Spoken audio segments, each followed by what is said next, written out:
Friends, it's an enormous privilege to be standing here and remembering Mr. Shankaran. Every time I came to Hyderabad during the last decade or more of his life, there was nowhere else I could stay except with Mr. Shankaran. And each time I was inspired. I learned so much about many things, about what the state must do, or what is a good society. But I think also leading a morally almost impeccable life, what does it take?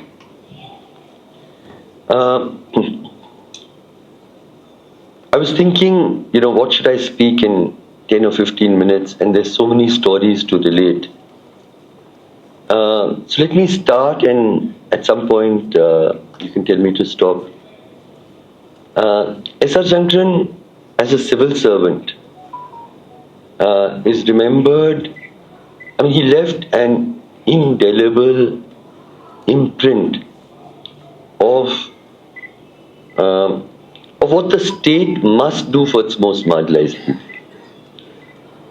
The whole battle against bonded labor, for instance, was actually initiated and conceptualized, the laws, by Mr. Shankaran and his other, very dear friend who treated him like a father, like many of us did, Mr. Yugandhar. The laws on bonded labor, for instance, and so much else.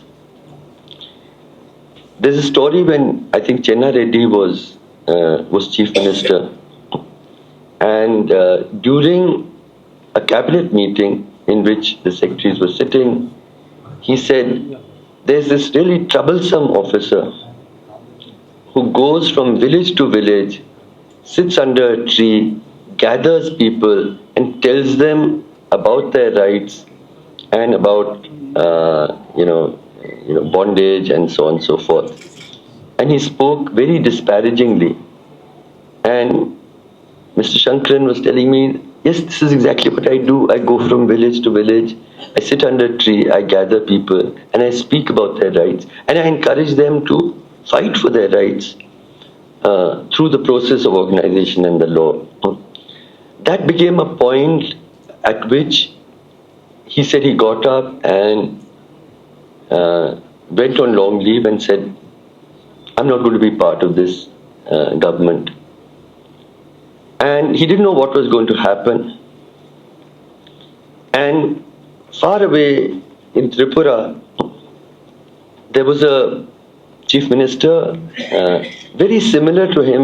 He was also a bachelor who lived in a single room, lived very simply, and had a deep heart for the most disadvantaged. And he invited him to come as chief secretary to Tripura. There was, for 7 years, these two men, both, as I said, bachelors, lived in single rooms in Circuit House, used to wash their own clothes. And they demonstrated together what a government which is truly committed to the values of the Constitution can actually accomplish. And they were, his work was legendary in Andhra Pradesh, Telangana, but also in Tripura. Another story I wanted to tell was when he first, I think, leapt into national headlines when the Naxalites kidnapped a set of officers, including Mr. S.R. Shankaran. And the other officers who were there tell me the story that through the period of their custody, there was only one plea that Mr. Shankaran kept making to the Maoists. They said, if you have to kill somebody, please kill me. Don't kill any of the other officers. They're married, they have families. I'm a single person. Kill me first. Another story. There was some land dispute in his family. And he went to the village and they had to deal with the patwari, they had to deal with the tehsildar. And they went through all kinds of upheavals. He never once mentioned that he was an IAS officer. He said, I'm an IAS officer for my official responsibilities. Here I've come as an ordinary citizen. And he went through all the rough and tumble that was required for this, the resolution of his whatever legal tangle he had. I put these, some of these stories out to underline that in Mr. Shankaran, we had somebody, and he would cringe if I use this word, but I cannot stop myself. Somebody who was saintly in a very fundamental moral sense. He was a man of deep ethical of a bent. And why, in recent years, we've seen the state and the civil service to which he was, he had great faith in.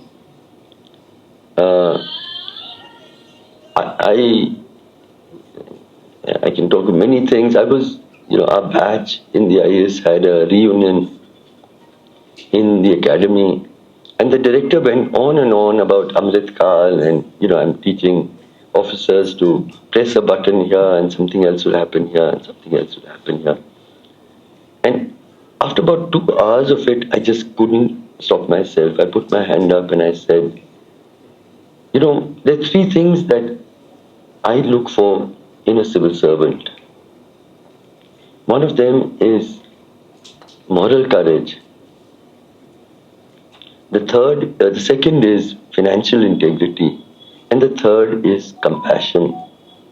Nothing of what you've told me speaks to any of those values, which I think Mr. Shankaran embodied in its finest. I told the collector, I told the director that, I've been going around the country, and one of the newest outrages is this business about the bulldozer. That this government decides, and majoritarian groups set off violence. Some violence breaks out. People dance in front of the mosque, etc., throw stones. And a day later, the government comes up with a list that we hold these 20 people responsible, and we're going to demolish their homes. And then they demolish their homes. Now, it represents to me, there's no law in this country that first says you can demolish the home of somebody who's committed a crime. But secondly, somebody who's committed a crime, you have to prove it through a whole process. You file an FIR, you investigate, you file a charge sheet, there's a trial in the court, go to the High Court, you go to the Supreme Court, etc., etc. And finally, and here you're just decided in a day. So I told the director, I'm looking for one district magistrate across this country who refused, who said, I will not push that bulldozer because it's against the constitution. I haven't been able to find that collector. So the decline, as we see the civil service having collapsed completely in its moral courage, its compassion, its integrity. The more the decline, the more we look back to Mr. S.R. Shankaran, who represented these qualities at their finest. When I quit the IAS, as Mr. Shankaran was extremely unhappy. He told me, Harsh, I want you to stay within government and fight these battles. It's a matter of great solace to me that towards the end of his life, he told me, Harsh, I revised my opinion. I think you did the right thing. You're fighting battles now which you could never have fought within government. It was, I'll just talk about some of the things that happened in those years when I used to sit and sleep at Mr. Shankran's house. The whole idea of the Safai Karmchari Andolan actually happened in that room. Mr. Shankran was there, Biswara Wilson was there, and I was there, and this whole, one of the most significant battles for Dalit equity that we've seen in this country was conceptualized in that room. And the other is something that I think Professor Hargopal is going to talk about more. Mr. Shankran was deeply disturbed by the so-called encounter killings of so-called Maoists, and which we're seeing, completely at full steam ahead in Bastar now. And my very beloved friend here, Bela Bhatia, is one of those who's at the forefront of fighting that. But Mr. Shankran said, I also want to talk to the Maoists about their resort to violence. And he started this Concerned Citizens Committee, where he spoke to both. He spoke to the state on the one hand, and he spoke to the Maoists on the other. And he was that rare person to whom both would listen.